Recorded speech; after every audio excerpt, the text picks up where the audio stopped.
Okay, the reason that I wanted to have you on the podcast is because some of the audience messaged me about you and I went and looked at your content. And your content's incredible. There's so much value, first of all. Thank you. But the reason I wanted to have you on is because you see on Instagram so many women that are posting meal plans and diet tips, et cetera, and they're already genetically thin. Yes. Which is fine. Like, do you?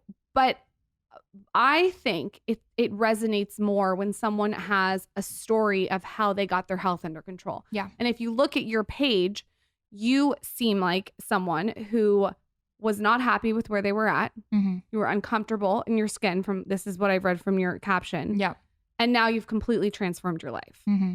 I would love to hear what your life was like feeling like this. Yeah, let's do it.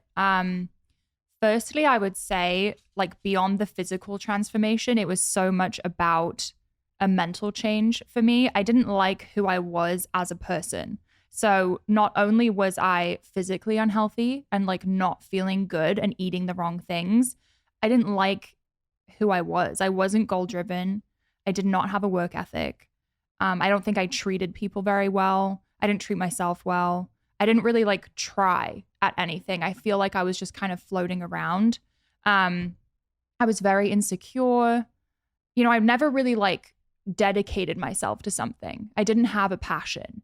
And I think it took me like hitting rock bottom and having that feeling to figure out and have a reality check and be like, you know, I need something that's going to make me feel alive and something that's going to make me find out who I am. I feel like until I had my fitness journey, I didn't know who I was.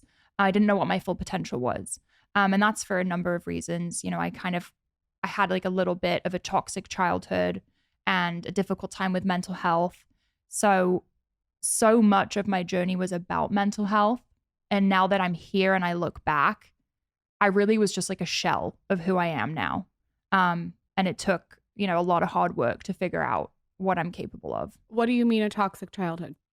So growing up, I moved around a lot. My dad works for the United Nations. So where were you born? I was born in London, lived there for a year, then lived in Switzerland for 3 years, which I don't really remember. I wish I did because it's a gorgeous country.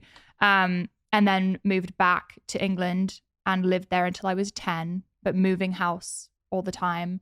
And then moved to New York when I was 10. I grew up. I say grew up because that's where most of my memories are, like my childhood, 10 onwards.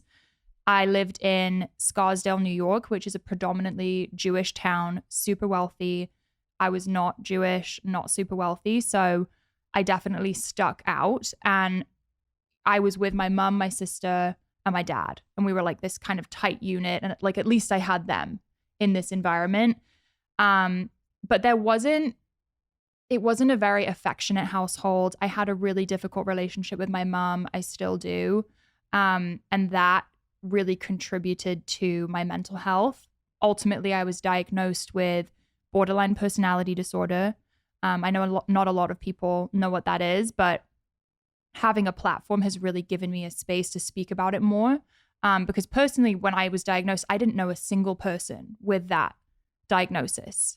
Not a celebrity, not anyone in my personal life. So getting that diagnosis and looking it up was pretty scary. Well, I think a lot of people are unfamiliar with it, but also I think people label a lot of people that aren't actually diagnosed with that as that. Meaning like some people, you know, somebody goes off the edge or whatever, does something they don't like. Oh, that's borderline. They do that with narcissists. I did it to you today. I got annoyed with you. But do you have narcissistic personality disorder? Yes. Sure, but to actually get diagnosed, like how does that manifest?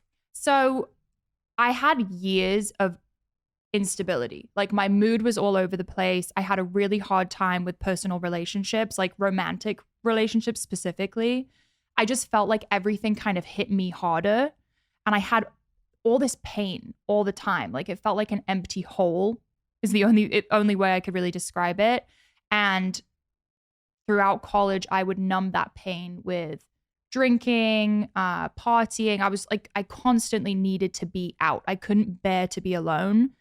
And eventually that led to self-harming, which was obviously really scary for me, for Greg. I was with Greg at the time.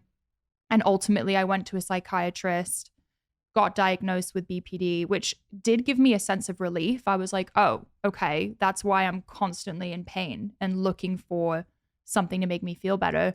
But I was immediately put on a number of medications, like sorry, go ahead. What is an episode of BPD? Just so I can contextualize, like, how does that, and does Greg know, or is he confused, or like, how does it present itself?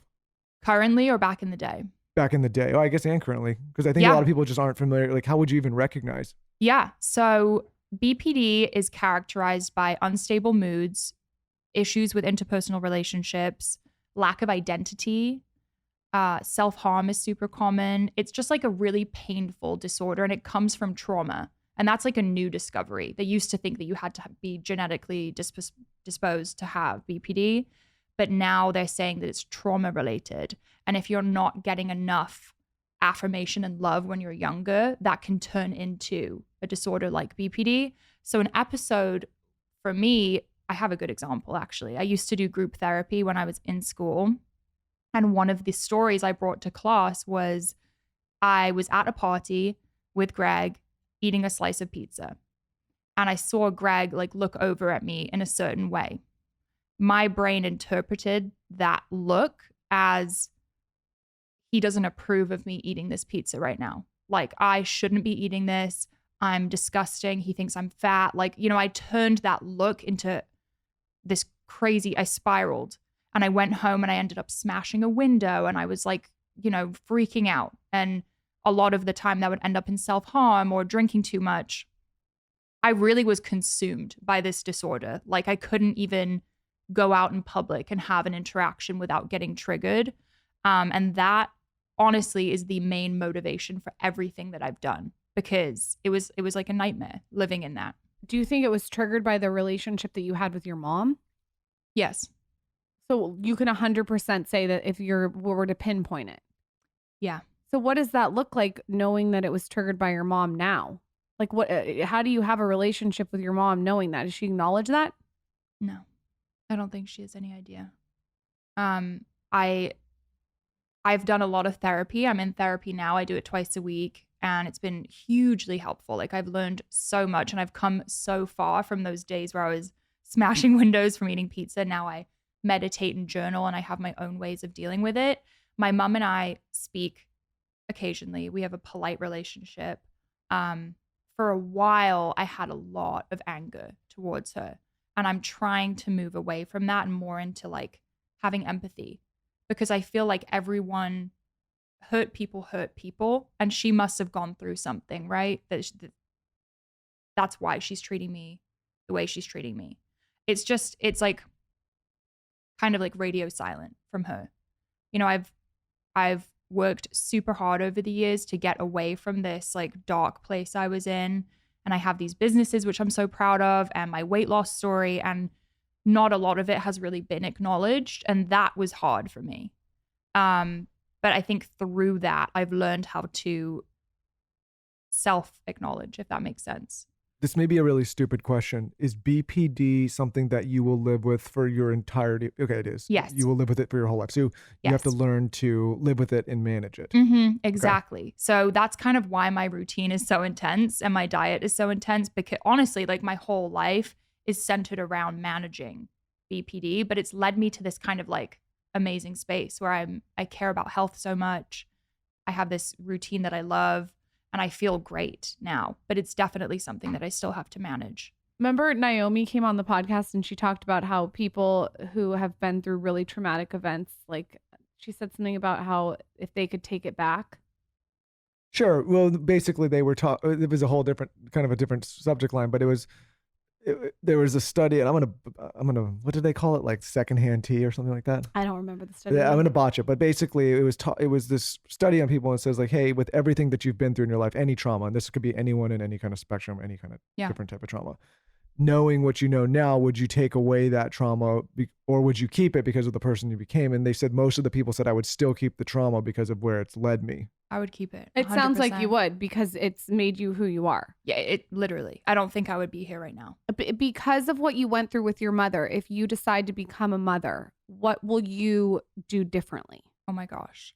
That thought gets me through these experiences, Yeah. honestly. Like knowing that I can break the chain in my family and give my child so much love, if anything, too much love. I'm so excited for that because I think that will bring me a lot of peace. And just that thought is very therapeutic for me, honestly. Even with my dog, I'm excessively caring. No, Because I think you know, acknowledgement is important in every area. I think it's important in a relationship. I think it's important in a friendship. I think it's important when someone gives you a gift. Like, I think humans crave acknowledgement by nature. Mm-hmm. So when you're going through everything that you were going through with BDE, were you, wait, BDE, isn't that big dick energy? Did I just say, I wasn't what going is- to say anything. I was like, what? No, BPD. Hold on. BDE. B, I'm thinking of my ice roller because I talked about how it had big dick energy.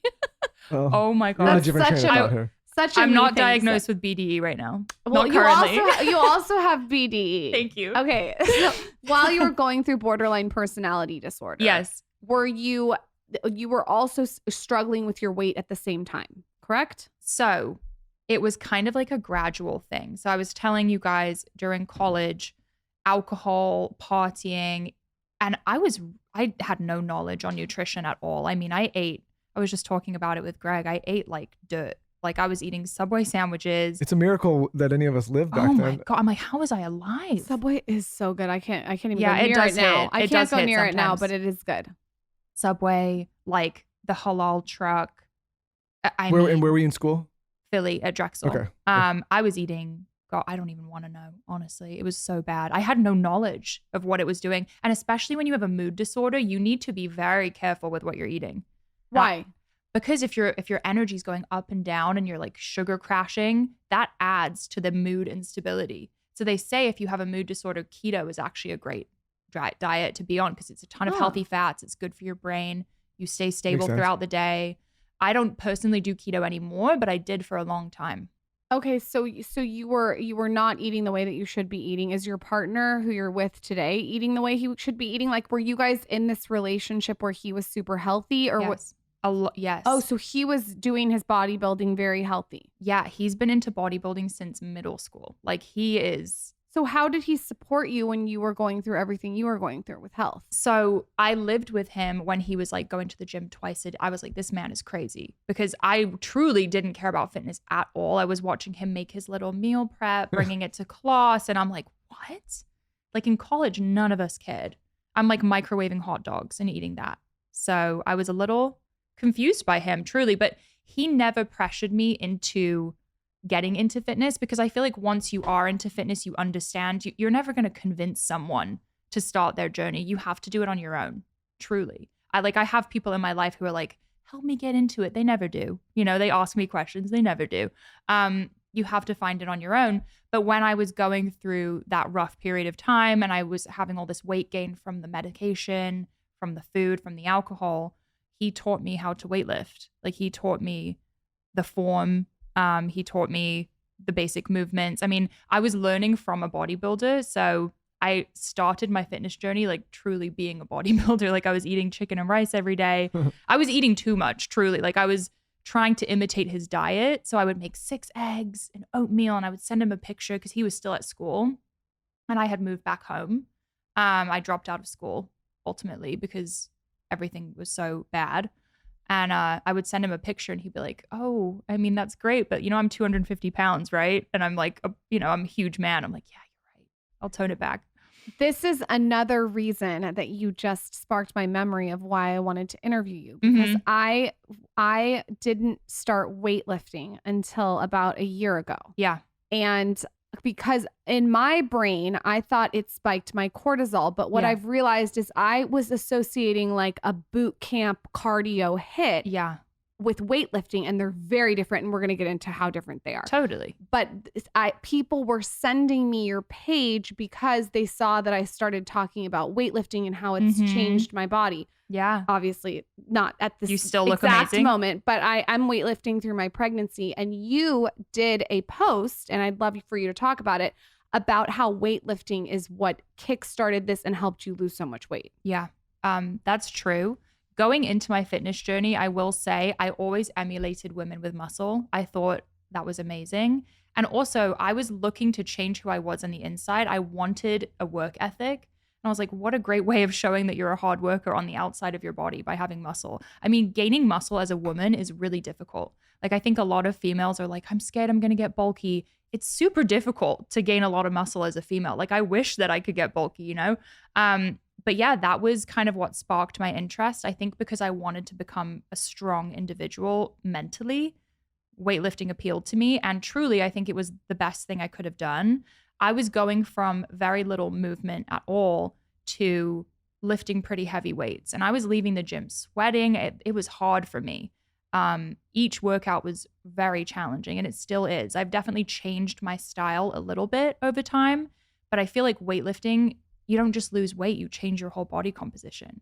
Like everything starts changing. Like your shoulders look a little bit perkier, and like you get toned arms, and that's really what I was going for, and it made me feel strong as I was doing it. I'm happy Why that it's people. crazy is because I gained weight when I first started, but my clothes fit completely different. Oh yeah, you can't look at the scale. You can't look at the No. scale. No, but I'm happy people are talking about this more, because especially from a perspective of like, I don't think people realize how important building muscle is as you age, right? It's like, Yeah. you will live, like this is, I can make this statement, you will live longer and protect yourself from many life-altering diseases if you build muscle, Yeah, right? totally. Like they like just did this study on just grip strength alone, and it showed that like if you have strong grip strength, there's a correlation to longer life. Yeah, and it strengthens your bones, right? Like it Yeah, does your bones so get smaller as Yeah. you age. Yeah, that's why you see all those people hunched over. exactly. So, question. Mhm. What was your rock bottom where you were like, I'm going to the gym tomorrow?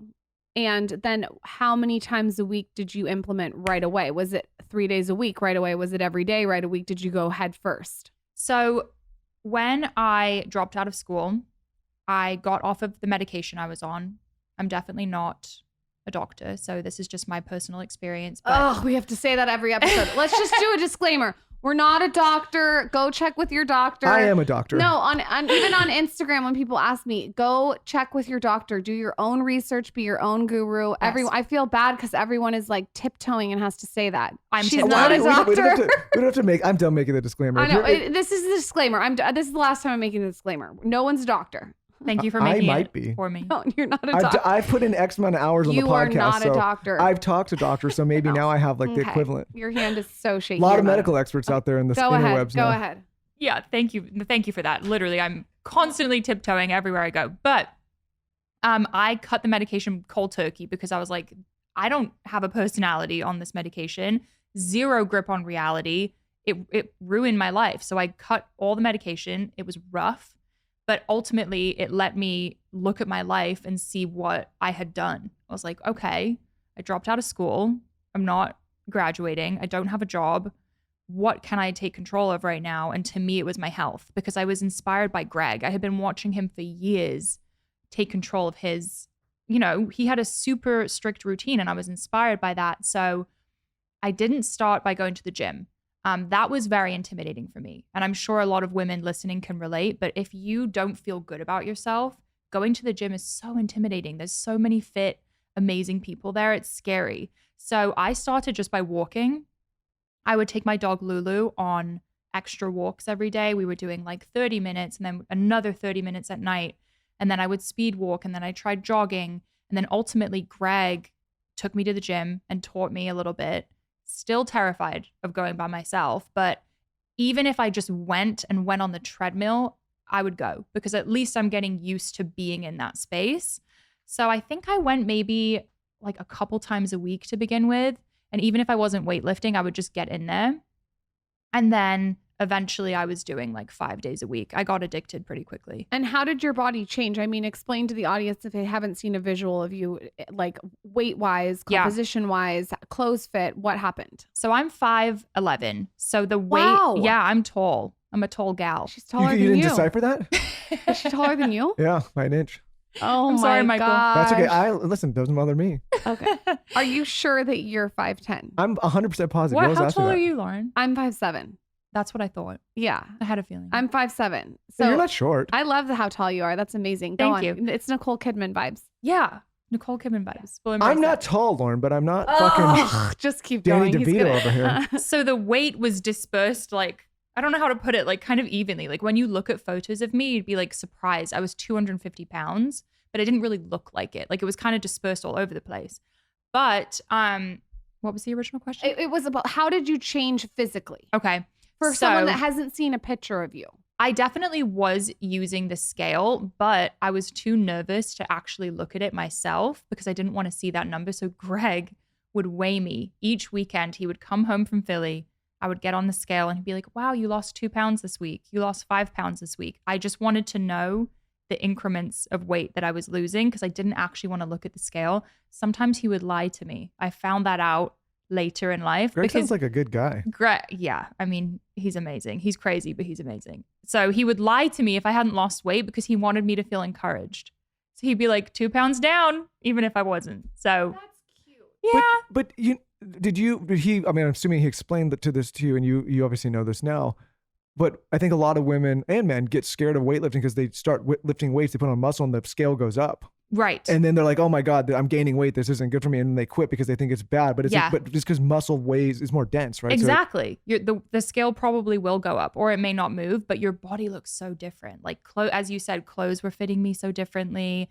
I felt stronger. It's like a functional way of exercising. You feel it in your day-to-day life. Like you just feel stronger. I think this is where women and men get in trouble because they put more emphasis on weight than they do on what an actual healthy body composition is, right? Like they're like, I need to be 110 pounds, 115, 130. And guys too, like and they don't realize like it's not about the weight, it's about the healthy body composition. Exactly. And I also feel like women who weightlift look so feminine. Like I think there's this fear that you'll end up looking masculine, but I see women at the gym like great butt, the hamstrings, the shoulders. Like I personally think it looks super feminine and great. And I just saw my body like shifting in that direction, getting a little ab definition. It took a long time. I mean, I did it pretty quickly. A 9-month period, I lost 70 pounds. Wow. So I guess that is kind of fast, but like it no, felt. I mean, that's a substantial amount of weight to lose. Like that takes dedication. I didn't have any friends. I really isolated myself for that 9 months and all I cared about was fitness. Well, at 9 months after you lost 70 pounds, did you feel confident with who you were or were you still not there yet? No, I it's still a work in progress. Like I'm still not 100% confident with who I am. I feel like I'm always getting better. But at the end of that journey, I was like, my life has never been this good. Like I remember my birthday after that weight loss, I was like, how could it get any better than this? Honestly, I felt amazing. And it was the best accomplishment of my life. And probably like at that point, the only time I'd had a goal and actually completed it and dedicated myself to something. I think that's the biggest thing for building confidence is when you have a goal and you say you're going to do something and you complete the goal. I think that is single-handedly the most important part of the recipe of confidence. You need to keep your own promises 100% to build your confidence. Like Ed Milet. Ed Milet. That's what he always says. He's like, if you constantly are telling yourself you're going to do something and you don't follow through, of course you're insecure. Well, it's either the people don't, like you said earlier, they don't make any promises, right? They don't set any goals, which is like, I don't know what to tell you there. Or they set a goal that's so ridiculous compared to where they are that they can never hit it and they get discouraged and quit. Yeah. Right. So you got to like build up these little wins in your life so that you can develop that confidence, because then it starts to get more and more. Then you can start swinging for bigger and bigger things. Right. Obviously, you're not a doctor, but do you think that the weightlifting really helped with the borderline personality disorder? And the reason I asked that is the other day I was having a hormonal mood at Michael. Let's not downplay it. I was fucking psycho. Fucking psycho. And I went into the gym and I started doing arms, and there's a release of something. It's like endorphins that you get from weightlifting, and it made me feel better. Is that like a real thing? I think so. I mean, I wake up, I have pretty bad anxiety in general, and I wake up and my thoughts are like, oh my God, I have this crazy thing to do today. And I like think so much. I have to just get in the gym first thing in the morning. Otherwise, those thoughts take over my whole day. And by the end of the workout, couldn't tell you what any of them were. Like it really, I think it's because it's so mindful. Like you're not on your phone. You're focused on your body and how you feel. And you get that feeling of accomplishment at the end. I think that's like a recipe to feel amazing, right?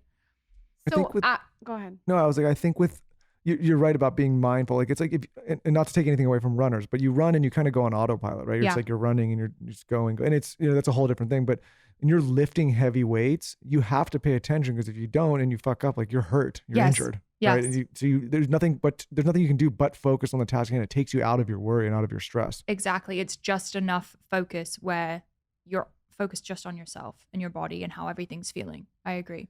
So after you had lost 70 pounds after 9 months, what does your life look like then? And how long ago was that from now? Was it like 2 years ago, 5 years ago? How long ago? So I lost the weight in 2017. Okay.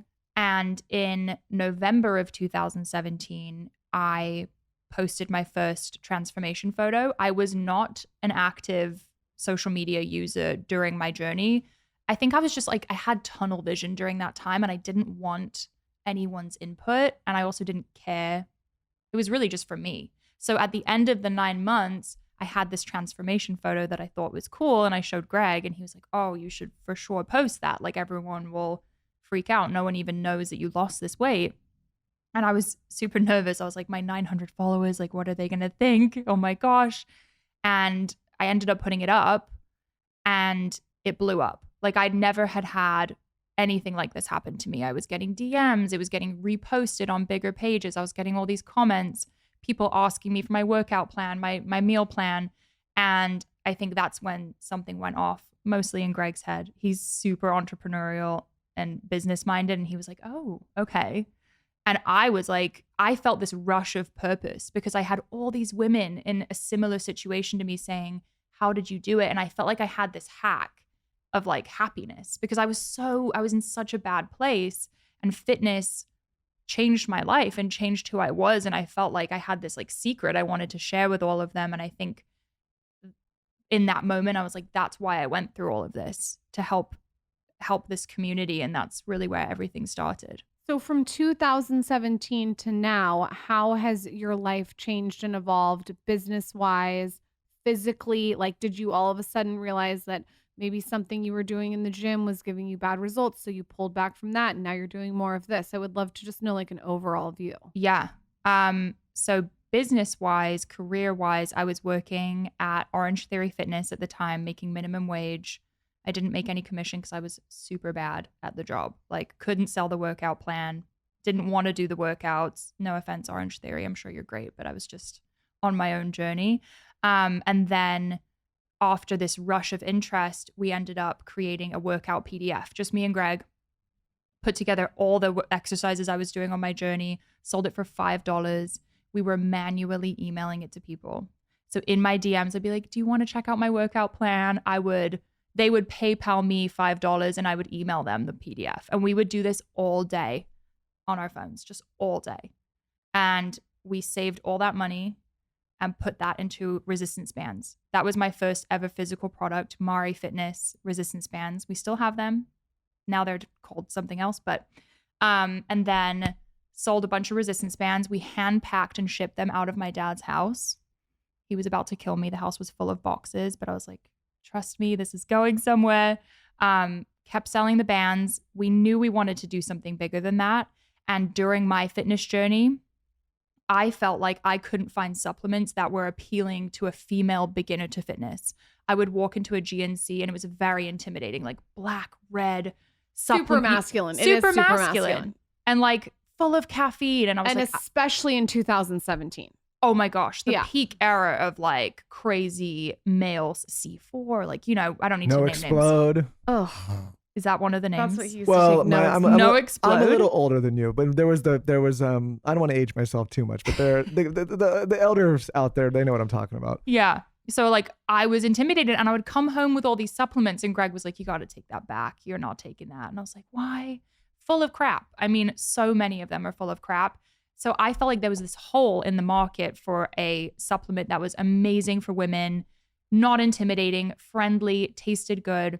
And Greg is super passionate about supplements. So after saving all this money from selling these bands, which did surprisingly well for us, we put all of that capital into Bloom Nutrition. And so all of 2018, we were sampling pre-workouts, trying to find something that wasn't triggering my anxiety, which is, not an easy task. I have bad anxiety. And ultimately we ended up with the formula we have now. We've made some tweaks.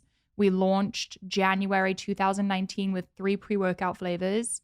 From there, we added protein, greens. Greens are our best seller now. Thank God for the greens. I mean, they're like an all-in-one incredible supplement, and they came out right around the pandemic, which worked out very well.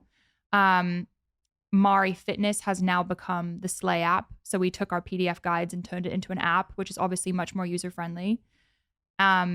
So yeah, that's the business story. In terms of physically or athletically, I've changed my style a little bit. I definitely was training in a more traditional bodybuilding style at the beginning of my journey. And now I really love HIIT training with weights. So burpees with upright rows or squats supersetted with RDLs. I'd like to keep my heart rate up and keep moving. I feel like that gets my endorphins going. I like to sweat. So yeah, I think I'm training a little bit more like an athlete now. What's your schedule? Tell us like a whole week of what your schedule is. And is it in your calendar? How do you hold yourself accountable on those little micro levels? So, okay, my calendar. I do 2 days on to 1 day off. So let's say on Monday I'm training legs. That's a hard day. So I take it easy the rest of the day. Tuesday, I'll do maybe chest and arms, for example. And then Wednesday is going to be an off day. So I'll do a light jog around my neighborhood with my dog, or like a hike, something more restorative. And then we're back on Thursday, Friday, training back and biceps or shoulders, and then off again Saturday. So it's 2 on, 1 off. When you say off, you mean when on the off days, are you doing like, you said restorative, are you doing like yoga or walking or anything, or are you just off? Walking, jogging, hiking. Got it. I need to move. Like, I'm not the type of person where I can just chill. Yeah. I need to do something. I think people mess up in weights, especially new weightlifters, because they go and they like, say you're somebody that goes to the gym every single day, but you're not doing weights. And it's like the routine's 5 days a week. Are you talking to me? No, but if you do, I feel like you are. But I think when you're lifting heavy weights, like, tell me if you disagree, if you don't give yourself that like day of rest, even if it's just a light walk, you're not going to get the gains that you would hope. I get like very, addicted. I'm not addicted. I get like very consistent. I know. I'm the same way, because I feel like that day off, I'm like, the mindset's ruined. I get what you mean. But the day off is the day you grow.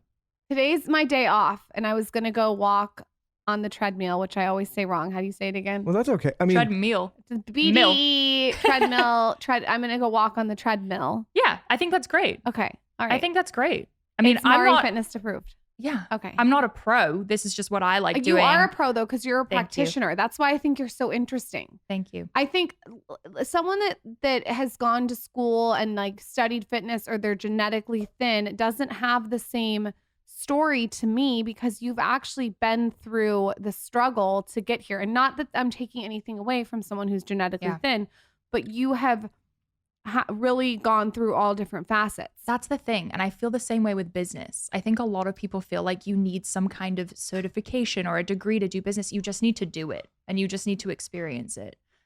So yeah, I agree. I want to talk about little hacks. So I want to talk about like your morning routine, your nighttime routine, what wellness things you do. You told me you had a sauna.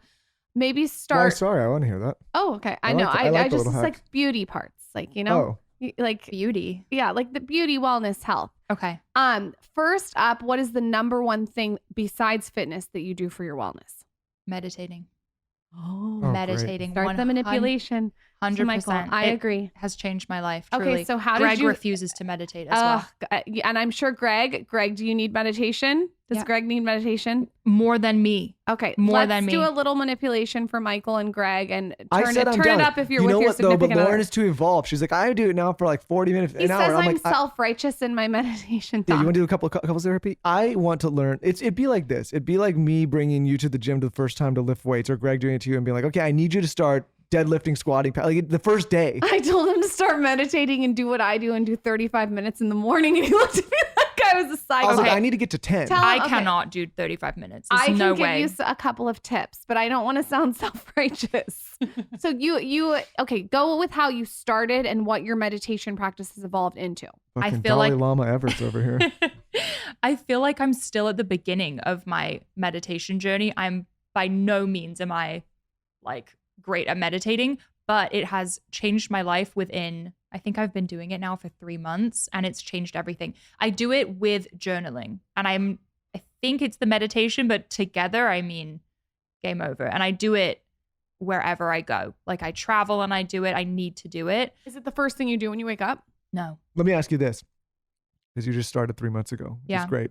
But was there an app or a specific thing you use? Because I feel like I need help. Headspace. I tried the Headspace. Hashtag not sponsored, but Headspace. I tried the Headspace.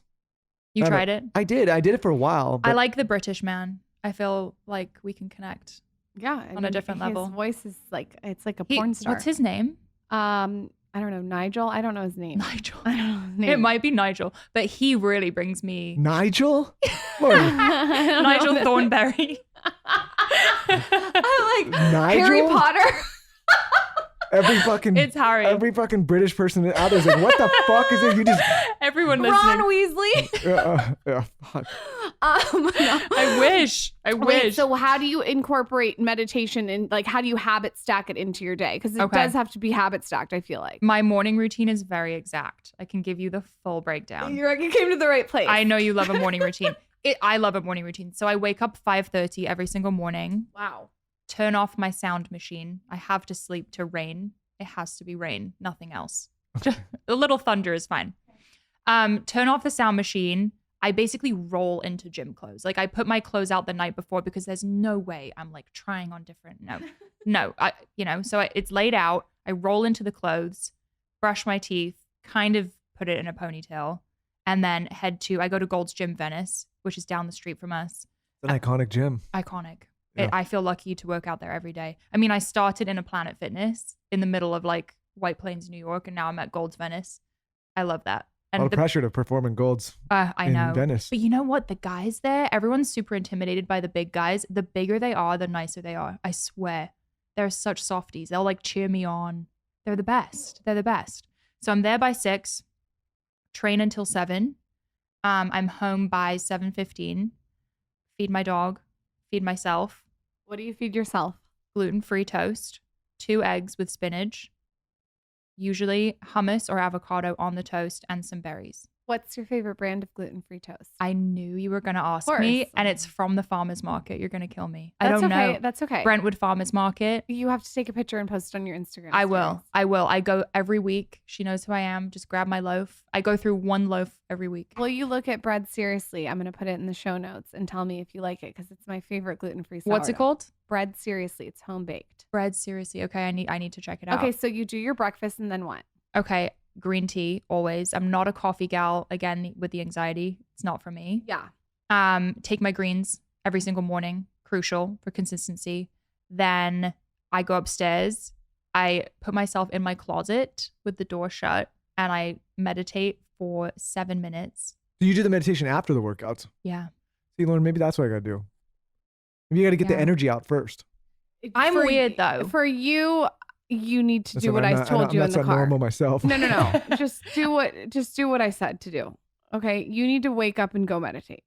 But don't you feel, maybe you will relate to me on, I feel like I'm racing in the morning right when I get I'll up. tell you what meditation's like. I just got the perfect analogy.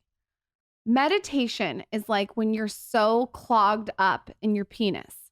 No, I just don't go think you with have me. any clue what you're about Just talking. listen to me, just First of listen all, to me. that doesn't happen. No, not when you're clogged up in your penis. That's the wrong word. When you have blue balls. Like when you Okay. like need to have sex because you haven't had sex. Lauren, in how so- do you know this? You got balls now? No, I just I know, have I'm, talked like, to a lot of relating, I'm like, guys. You have blue balls, and Uh-huh. your blue balls are so blue and big. Do they get blue and But big? let me tell you Hold on. something. Hold and on. then you Yes, finally, they get blue. They're big. you they get finally big release blue. your blue balls. Yeah, but That's meditation. no, but when you have blue balls, you don't want to sit and relax, Lauren. This is why. No, but it's not the relaxing part that's the same as meditation. It's the release. Lauren, yes, but the release is not the meditation. The release is the physical activity, Lauren. Let me tell you, as somebody who actually, the only person I hope who has balls at the table. So that's what I'm saying is we're going on a whole fucking tangent here. But if you meditation, but if you, is I like the idea if you get the blue balls. workouts, you get you clear the shit out of your head, and then you can actually calm down. Not for you. Tell him why you're different, so he can hear why you're different. I mean, I'm crazy. We might be the same. We might be the same person. No, He needs Lauren. to not do I wake up with a lot of anxiety, and like my mind is just like I get like dark, and I'm like, oh my God, I can't handle my day. Like I have crazy thoughts. So if I'm working out and I'm sweating it out, it leaves my body. Like all those thoughts leave my body. And then I want to do the meditation. So I go into my work day remembering to take care of myself, if that makes sense. I like that way better than your way, Lauren, because but everyone has their own way, you know? You do whatever you do. You Just wake up like please meditate. listen, you because wake up I like can't a- deal with you. I want to get on your level of like calmness though. Like that's my goal. Like a sea turtle though. I don't know if that's a good thing. Like I'm like a slower moving person. That's what I want to be. Yeah, but there's not always good things about that. There's pros and cons. Yeah, like, you know, my first pregnancy, I like rolled around like Veruca Salt from Charlie and the Chocolate Factory. Like there's not always good things about. I'm slow moving. He's completely different. That's why I think. But if I did the workout first, then I'm calmed down. Then I got because Okay, we don't need to dissect your day. Okay, so go once on. I get rid of my fucking blue balls. Beat your meat while you're meditating. So after you have gotten into your work day, what does that look like? Is it the It's same? like me explaining what's going on with ovaries. Is Well, this you're the nuts, same? Lauren. Your ovaries are exploding. Is this the same work day every single day? Do you work 7 days a week? Do you work 5? Do you work 2? What do you do? Okay, so I start work 9 a.m. every single day. I primarily work out of my home office. So I head downstairs. That's pretty much it, unless I'm going to the Bloom office. The Bloom office is like 10 minutes from my house. Greg is at the Bloom office every single day, and I'll go maybe twice a week. But honestly, to make the content I make, I need to be at home. I can't be in an office environment. It doesn't work. So my assistant Fee, who is like my best friend, soulmate, assistant, I meet her at 9 a.m. every day in my office. We have the Bloom team call every day at 9:30, check in with the entire team, see what's going on. I give any updates I have. And then Fee and I on Mondays will create an entire content calendar for the week. So anything I want to get filmed, content is my main priority pretty much. And then we'll talk about any collaborations I'm doing. I'm releasing a new product with Bloom soon. So we're talking about shoots with that. It really depends. Like every day's different. Some days I'm like gone all day because I'm at a photo shoot. Some days I'm on the computer all day doing emails. It really depends. But the meditation helps me a ton because I find if I don't do that, I completely forget that like I need to go on a walk without my phone. I get stuck on my phone too much. So I need the walk. I need the lunch break. I need to have a gallon of water by me every single day. There's just like little things that I need to keep doing for my sanity because social media doesn't sleep, you know? Like I feel like I never done. I can never close out at 5 and be like, I'm truly finished. I feel like I could just keep going. It sounds like you have a toolbox for managing borderline personality disorder. Yes. What are some other little wellnessy things you do? You mentioned that you have the same sauna. We talked about barrel sauna. Anything else that you have like that? I'd love to know. Sauna is huge.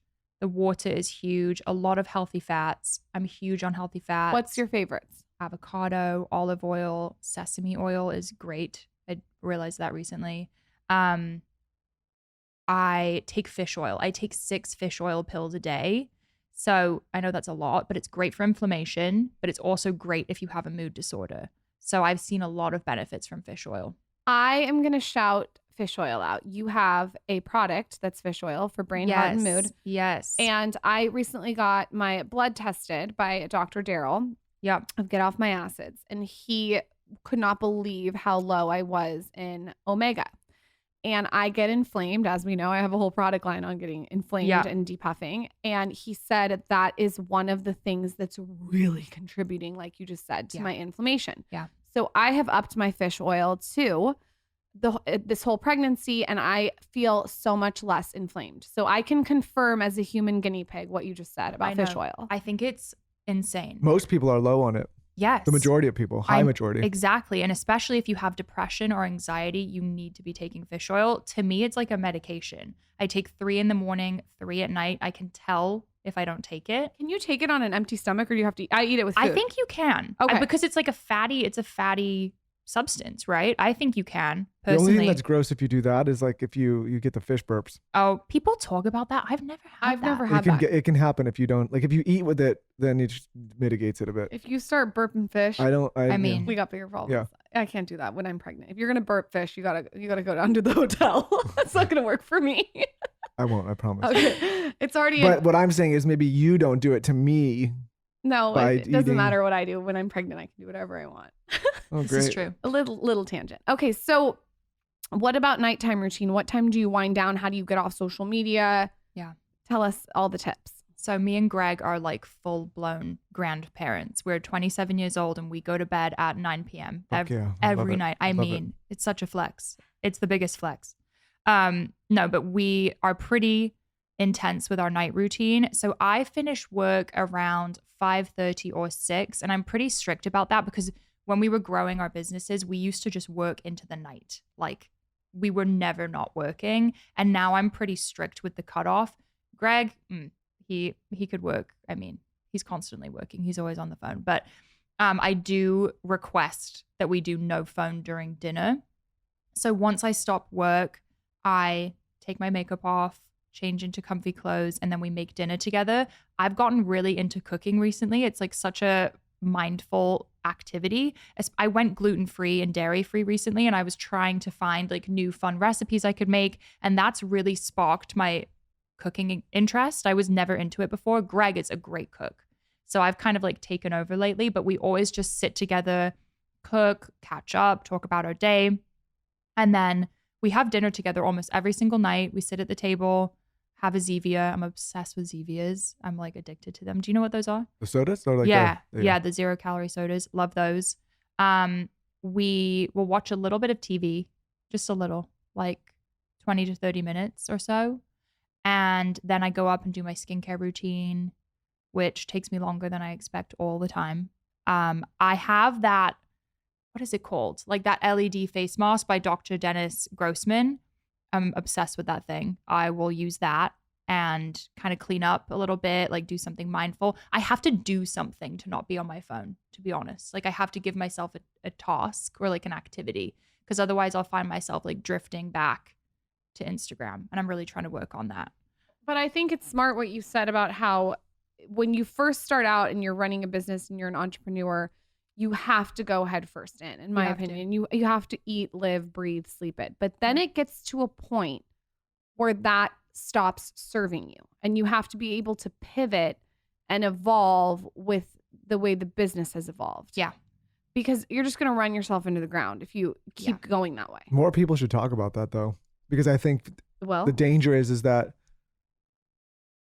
well, I think back to the early days of us too, and there was times we used to get in the car because we were running businesses in San Diego and LA at the same time, and we used to get in the car at 10 o'clock at night in San Diego, and then drive after working all day, and then drive up to LA at midnight so that we could get up early and work in LA the next day. And I was like, we would never do that. It's like you do what you have to do to get somewhere, but then you got to know when it's time to start saying no instead of yes. Yeah, we're in bed at it's if I'm not in bed by like 9 o'clock, I'm gonna have a full meltdown. These or days. like But I remember the early days, it wasn't like that. Or the other night we were in bed at 7:30. Yeah, we're like clapping our hands and like running up the stairs. I love that. No, I agree. Like you need to have that period of time in your business where you just don't stop. Like I think that's how you learn to hire also. Like we were, for Bloom, doing things we should not have been doing. We were doing customer service. I was designing the labels.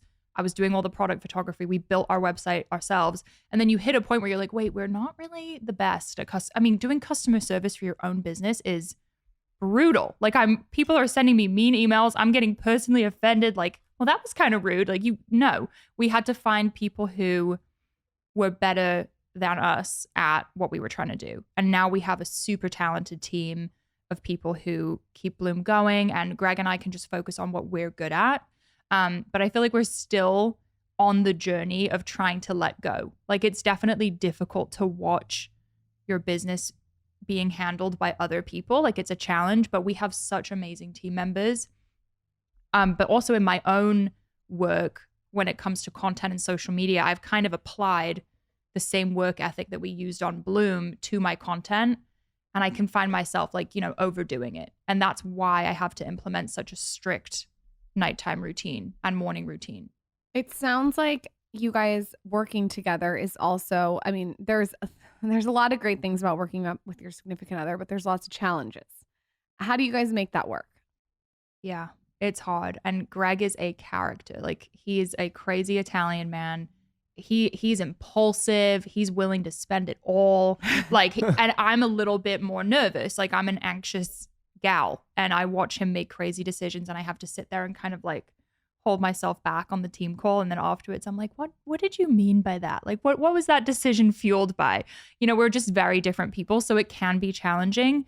But over time, we've definitely separated our roles. Like, at the beginning, we were side by side doing everything together. Yeah. And, you know, that's nice to look back on, and it was a fun time. But after a while, it's rough. Like, you know, you have the same day. Like, you have nothing to talk about at the end of the day. So as we've evolved in our business and realized, okay, I'm more creative. I like speaking to the community. I like making content.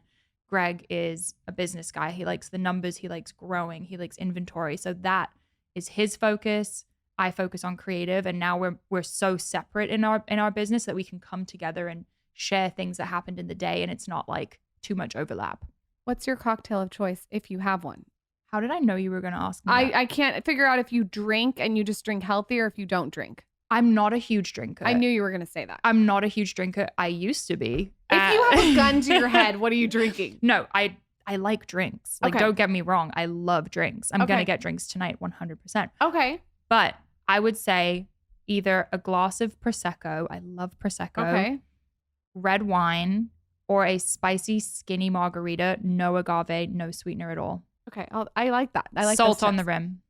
If our audience Mhm. were to come seek you out, Yeah. where would you point them? You're a business owner. You've got amazing content for what I eat in a day. You have weightlifting tips. You have an ebook or an app. Where would you like point them? What direction? My Instagram page at Mari Llewellyn. That's and where it all what would is. you tell them to start with your product wise?